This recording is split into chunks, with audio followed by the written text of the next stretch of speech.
સીતારામ સીતારામ. જો આપણે આ ઇન્ડિયન કોર્પોરેશન આજે ખોલ્યું છે.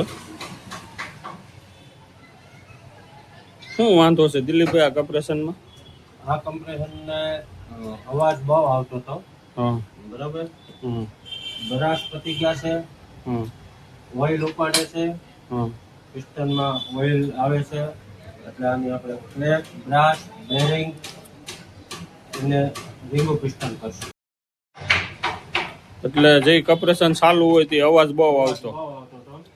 એ ભાઈનો ફોન આવ્યો, હમ કાકા આવો, મારું કમ્પ્રેસર અવાજ બહુ આવે છે. મેં ચેક કર્યું એટલે મને ખ્યાલ આવ્યો કે આનો ક્રેકનો અવાજ છે. બરાબર. એટલે મેં કીધું ભાઈ આનો એન્જિન ખોલવું પડે. એન્જિન ખોલ્યા પછી ખ્યાલ આવ્યો કે તો ઓઇલ પણ ઉપાડે છે. રિંગુ પિસ્ટન પણ કરવા પડે. ક્રેક, બ્રાસ ને રિંગુ પિસ્ટન કરવું.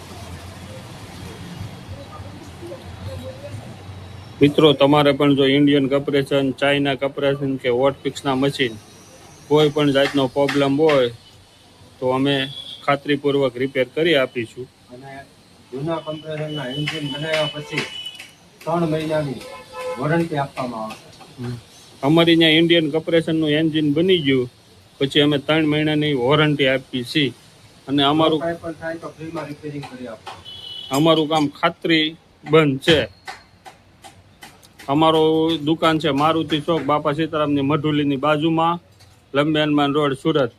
અમે 16x24ના વોટફિક્સના પણ મશીન નવા બનાવીએ છીએ. તમારે જો ખાતું કરવાનું હોય અને તમારે લેવા હોય તો અમારો ડિસ્પ્લે ઉપર નંબર આપેલો હોય છે, તેમાં કોન્ટેક કરજો અથવા અમારી દુકાને રૂબરૂ મુલાકાત લેજો.